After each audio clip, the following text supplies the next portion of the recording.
Welcome to SC Conversation. I'm your host, Brian Mosteller. Our guest this week will be Rick Moessner from the South Carolina Convention of States. Yes, Welcome, sir. Rick. Thank you. Tell us a little bit about yourself. Okay, well, I'm a transplant from up north.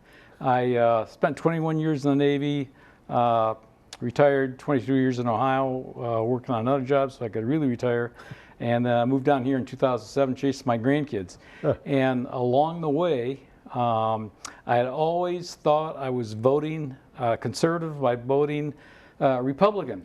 But once my wife and I retired after we got down here, I realized that, well, no, that doesn't always happen that way. And so we were never out in politics. So early on, when Russ Castle was running his radio show in Greenville, early in 2009, we heard about the Tea Party coalition, or the Tea Party, activities. And so we went down February of 2009 to the very first Tea Party meeting on the river with Russ and threw tea bags in the river. And it's taxed enough already, right? So so that's how I got my start in politics. So along the line, I'd always been a fan, listened to Mark Levin as I was traveling. And in 2013, Mark, I knew he was coming out with a new book, called The Liberty Amendments. And, the typical build up to that. So I was looking forward to that with great anticipation along the way. By that time, I realized that, hey, the federal government is never, ever going to do anything to reduce the size, scope, and states are going to have to rise up in a legal way to take back their rights. So in August of 2013, I ordered 7 books, signed copies of the Liberty Amendments for myself and my brothers and sisters and my kids. And I'm the only one that signed up for Convention of States, oddly enough. But out of that, in August of 2013, so I started casting about saying, hey, how do we do this? There was no organization that had been, that was out there. So, a lot of internet searches, that kind of stuff. I bumped my head on Convention of States. Coincidentally, Mark Meckler, one of the founders of Convention of States, along with Mike Ferris.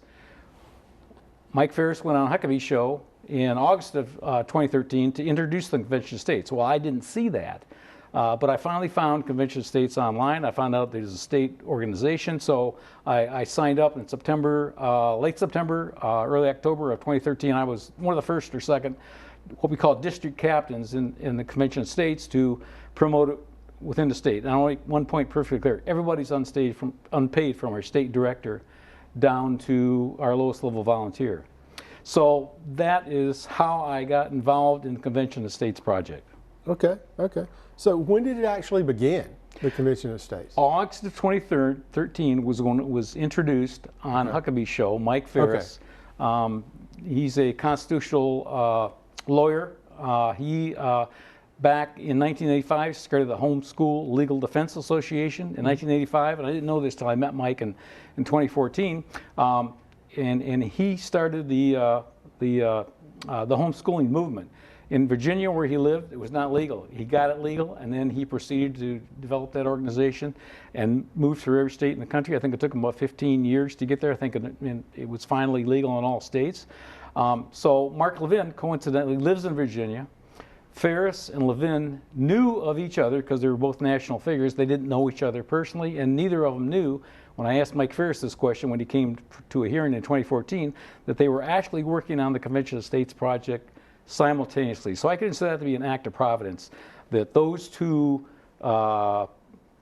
gentlemen, scholarly, constitutional people, were working on the same thing at the same time and came to the same month with a national announcement and startment of the movement. Wow. So that's how we started. Wow. So what's the mission?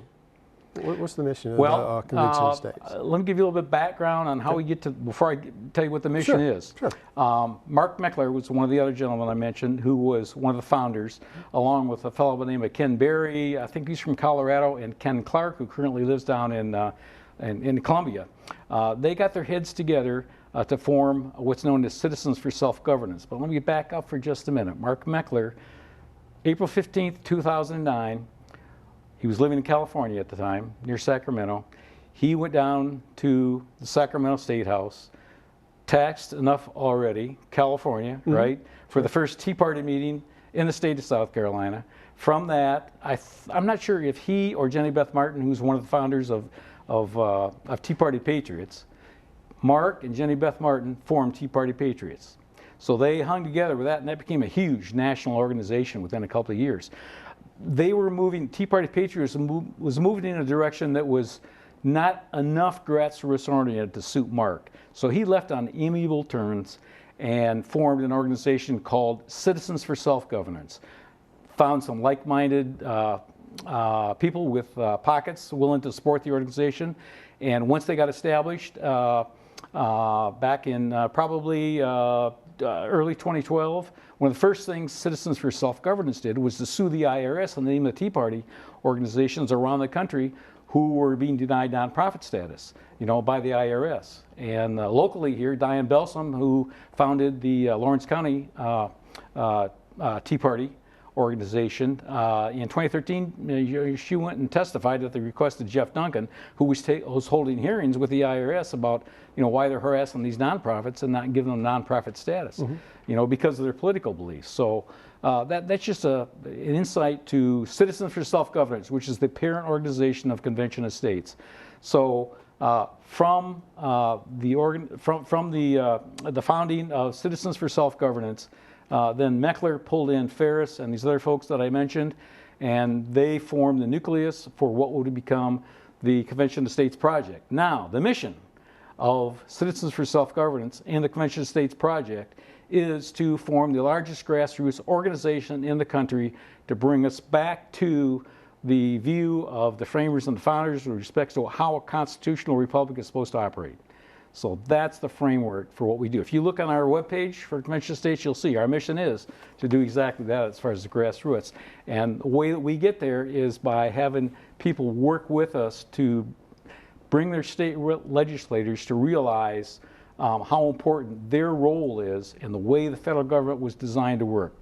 The states have a key role in how the government is supposed to work. Now, that was diluted greatly by the passing of the 17th Amendment, which took away the state legislators from the state senators being appointed by the state legislators.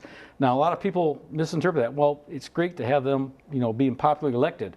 Well, guess what? When they're popularly elected, there are no more than 535 representatives down there, who are representing the people directly. The state's role, key role, through the Senate was totally taken away when the 17th Amendment, took effect. Okay. Okay. What year was the 17th Amendment? I'm trying to remember. That was, I want to say it was before 1920. I want to say 1718 maybe. Okay. Could be slightly earlier. Okay.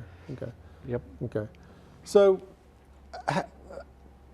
why do you think people are trying to get into organizations like yours into the grassroots, into the Convention of States? What's their mindset? Why do you think they're so excited about getting into this? Well, one of the biggest single things is exactly what's going on today. I think people's interest was perked and the timing was right for it.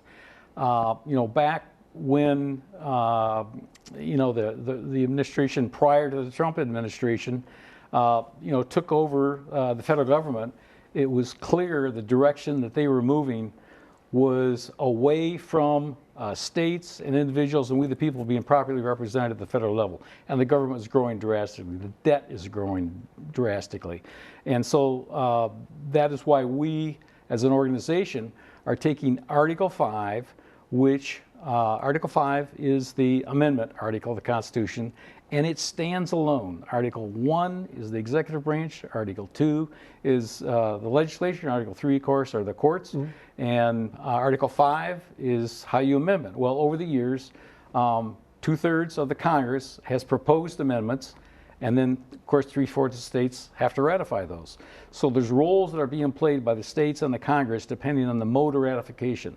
Now, the second mode, the mode of proposing amendments. So the second mode for proposing amendments is if 2/3 of the states pass the same exact resolution, it's called an application in Article 5, then they can hold a meeting. And that meeting traditionally has been called a Convention of States. And it's called a Convention of States because the very first Convention of States was called for by the state of Virginia after they ratified the Constitution in order to get the Bill of Rights in place. That was one of the deals that was struck with the framers, is that, hey, look it, if we get this, once we get this Constitution ratified, then we'll go to the next steps, because states like Virginia and I think Philadelphia and a couple others insisted that the rights that the states are guaranteed need to be articulated, and that's how the Bill of Rights was formed. So that's where we draw our name from.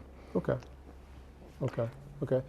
Are you, how do the people, the representatives and the state senators in South Carolina, how do they feel about this? Are they on board? Do you get a lot of pushback? Well, the power that is given to the state legislators in the second mode to recommend amendments in Article 5 is strictly controlled in Columbia with our state representatives and our state senators. Now, having said that, we've got endorsements from Jeff Duncan, Ralph Norman, and Jeff Duncan is Congressional District 3. Mm-hmm. Ralph Norman is District 5, I believe, and William Timmons is District 4.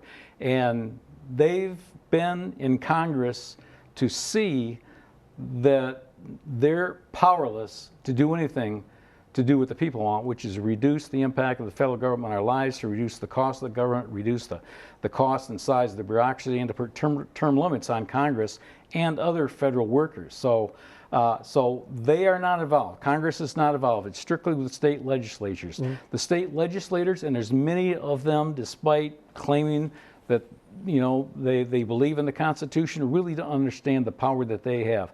They and they only, by their vote, can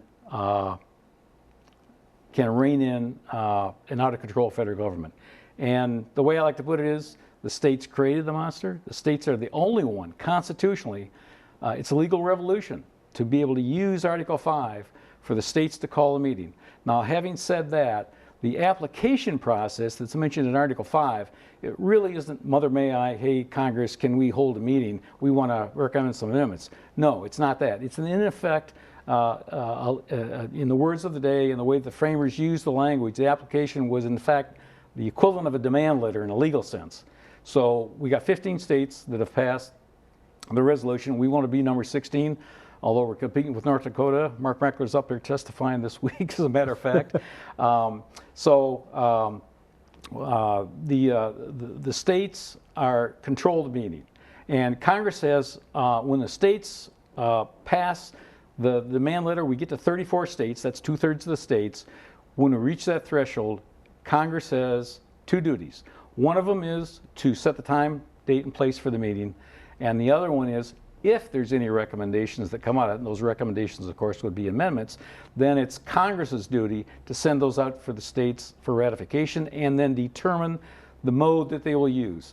And so all the amendments so far have been done by state legislators voting, 3/4 of those, which is 38 states today, of course. The only one that was done by the other mode of ratification that's allowed in the Constitution is by state convention. And when the repeal of prohibition was passed out of the states for ratification, Congress didn't feel that the state legislators would pass it. So they said, okay, we're going to use the convention mode, which means the people themselves select who they want to go to a state convention, and then the people who are representing the people go to that state convention, vote, and so they overturned prohibition. Because I think what they felt was the popular sentiment had shifted away from prohibition from the time that prohibition was put in place to, hey, we want to get rid of this thing. This is ridiculous. Right. So, so that's some background there. But to get back to the point of the state legislators understanding what power they have, they truly are the only people today. We've got congressmen. There's the Republican Freedom Caucus, who roughly 50 members plus or minus a few, and they represent us well, but they are not enough, even when you got a Republican majority, to do a swing vote that's going to do anything to make structural changes to the Constitution, to limit the cost and reduce it, to limit this bureaucracy and its impact on states' rights, and put those responsibilities that are in federal departments that really, in fact, are unconstitutional, and then put term limits on the federal bureaucracy to include Congress, potentially the Supreme Court. Okay. Well, hey, thanks, Rick. We'll be back in just a minute and talk to Rick a little more.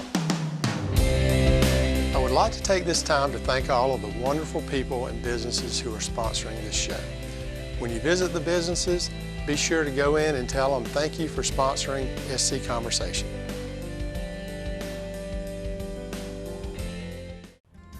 Hardwood flooring is the most popular kind of flooring, and no one has a larger selection of hardwood flooring than Greer Flooring Center. Remember, you'll always find what you're looking for at the price you're looking for at Greer Flooring Center.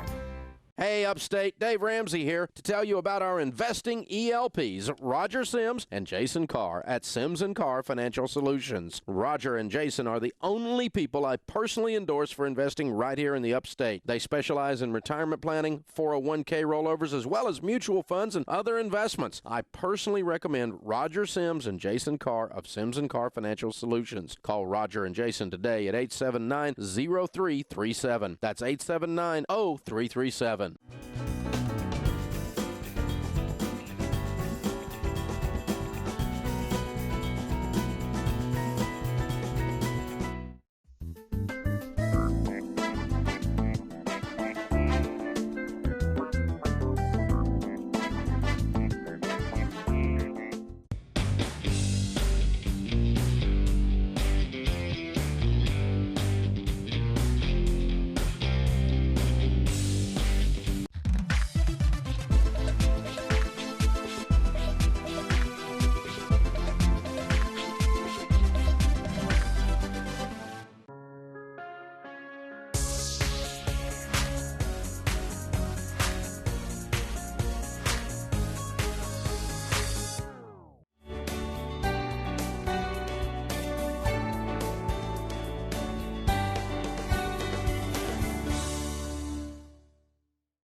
Welcome back to SC Conversation.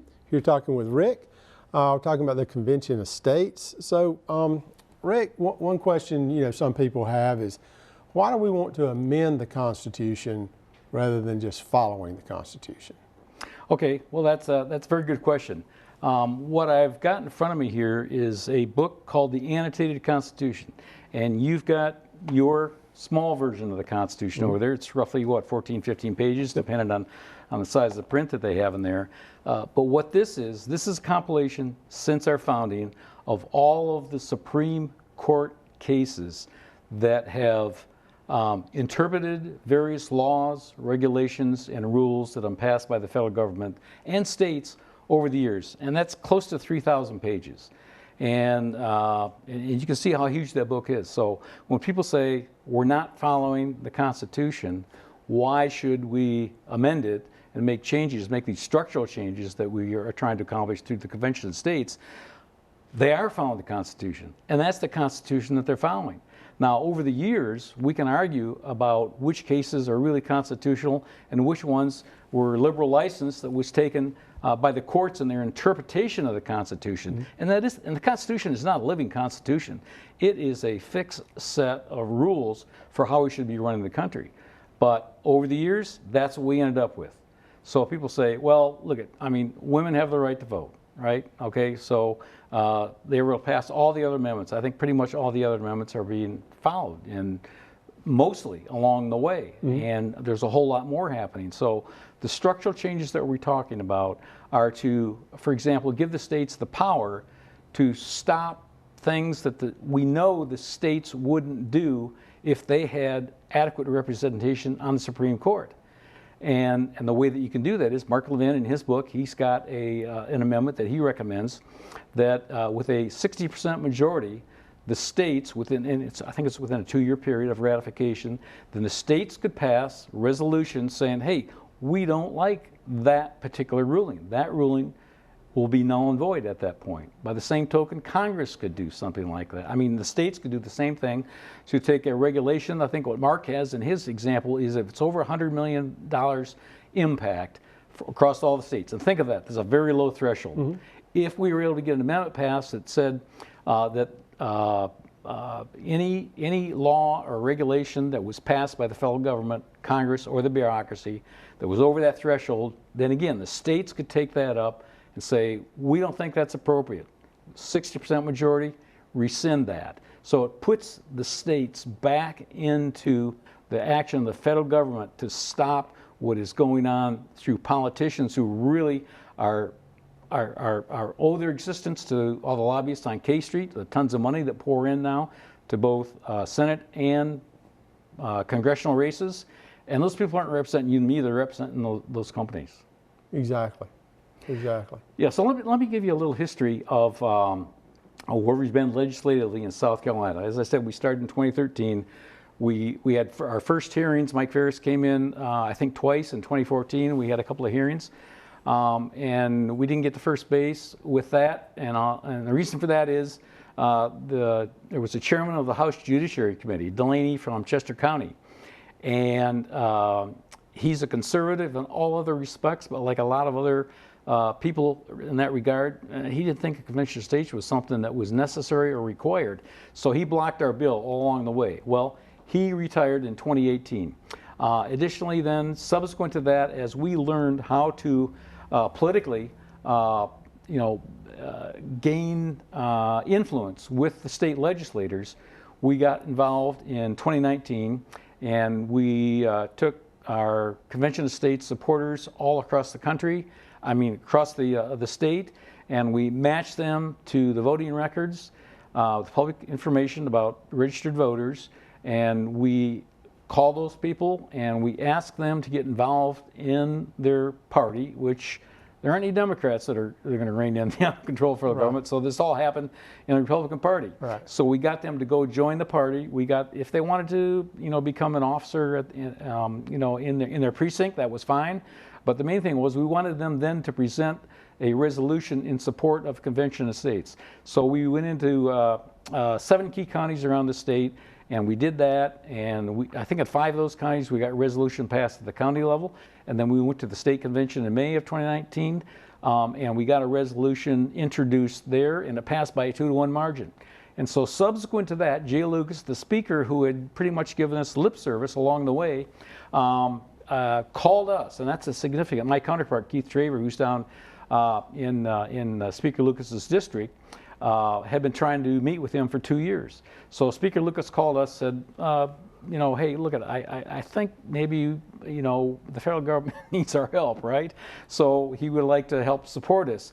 And so what he asked us to do was in September, late September, the Republican caucus goes down to Myrtle Beach. They smoke, joke, golf, whatever. And then the last day, they do a non-binding short meeting to say what, by raising of hands, what our legislative priorities should be. And, the speaker kind of guides that, but he looks for input from all the representatives of the caucus that show up. And there were enough of in the meantime, he told us he was going to do that.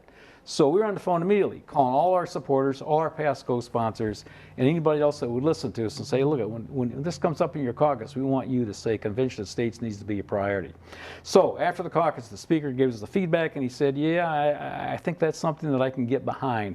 I think we've got enough political clout here to be able to make a difference, and that's important for a guy in his position. He doesn't want to take up something that's going to fail on the first try.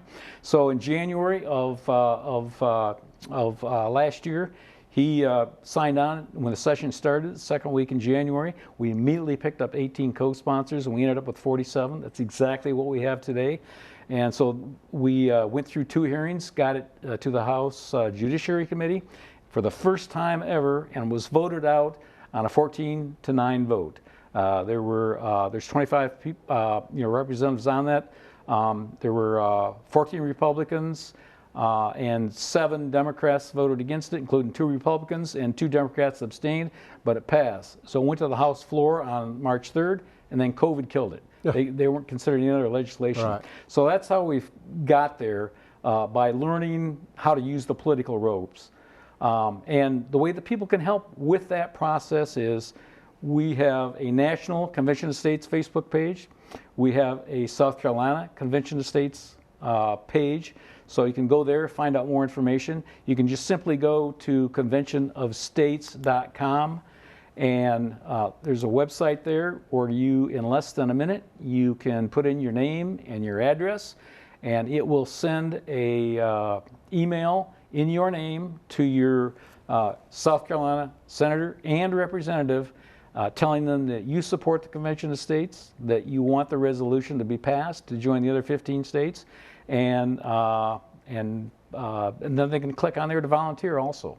So that's the best way to do it. Go to conventionstates.com and sign a petition and check the volunteer block. Rick, that's a lot of information. I really appreciate you coming on. Oh, I enjoy doing it. I was a babe in the woods when I started, so this is my 8th year, and God willing, we're going to get it done this year.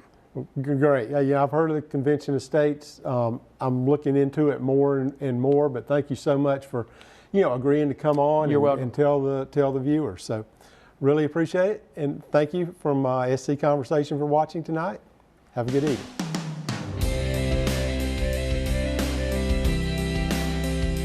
Thanks again to our guests and our wonderful sponsors. Remember, you can stay informed about SC Conversation during the week on our Facebook page and website. Also, feel free to send us an email at info@scconversation.com. Thanks for watching, and have a great evening.